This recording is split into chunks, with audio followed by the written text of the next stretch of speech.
I was old to have a first kiss. I was 15. So there's a lot of pressure, right? In my high school boyfriend's, my first high school boyfriend's house.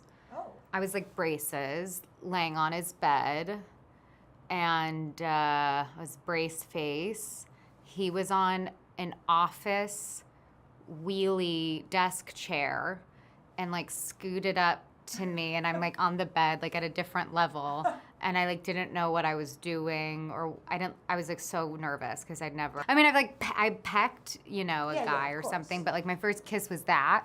And it was so awkward. I remember my neck hurt. I remember it was weird with my braces, and the whole thing, I didn't enjoy it at all.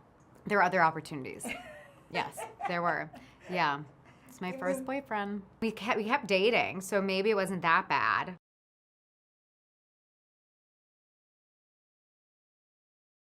My name is Elizabeth Olsen.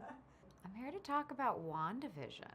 My contract with Marvel was done, and Kevin Feige, who runs Marvel, had me come into his office and he pitched me WandaVision. He told me that he wanted to create a story about my character, Wanda Maximoff, of her manipulating reality to mimic the sitcoms that she grew up with in order to comfort herself, and that he wanted it to be kind of trippy and to play with genre and for it to feel like a sitcom but twisted, kind of Twilight Zone-y.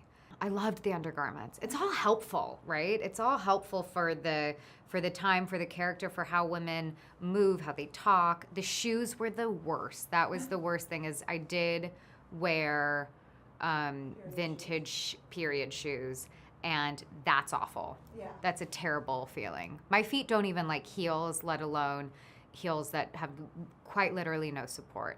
Paul is very tall. He's very tall. I'm on a box often. He's very tall. And yeah, shades of purple. He sparkles as well. He has like a layer of sparkle that goes on top of the purple. Oh, really? The fact that that is who I'm acting with, is a man covered in purple paint, and that I'm just like accepting it every day and just love that purple face. It's really hard. Yeah, it's really hard. It comes off on me, even though they try as much as they can to powder him. They have to powder his hands all the time, because if he wants to touch my face, and yeah, they have to be like on top of us for those scenes. It's really not practical. Really I try and not touch him, actually. Was it Cannes? Yeah, Cannes was my first red carpet look. Martha Marcy Marlene was at Cannes, and that was my first red carpet look. And I was in the row. I was in a black rose skirt and a lace top, and I didn't have an undergarment on. Oh. And I didn't know that flash photography at night was going to be my enemy. And my publicist worked really hard to try and remove those pictures from the internet.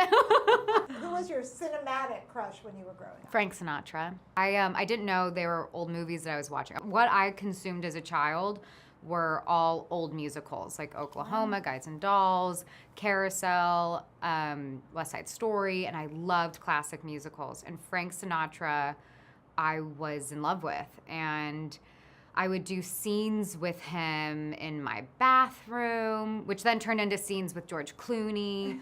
As I got older and I realized Frank Sinatra was an old man, and I was like, oh, well, maybe if I get older, I can at least work with George Clooney as his like daughter's friend or something, and then we have a thing. You know what I'm really good at? Removing stains. That is my secret skill. I can remove, I believe I can remove a stain from anything. Probably started with my mom, who's like a soaker, right? That's like kind of the first rule's patience. And then because I cook so much, I think I just had to learn. And then I also think just like being a woman, you know, you just have to learn how to sometimes get stains out of things. I'm pretty woman of the house handy. Did you have a TV show you loved growing up? I like never did Dawson's Creek. I never did any of those shows. What did I watch though? I feel like I loved Family Matters. I loved Step by Step. I loved the Torkelsons, and I loved Full House. All the VHSs, and it was very, very easy to watch at my house. Did you have a crush on John Stamos? Yes.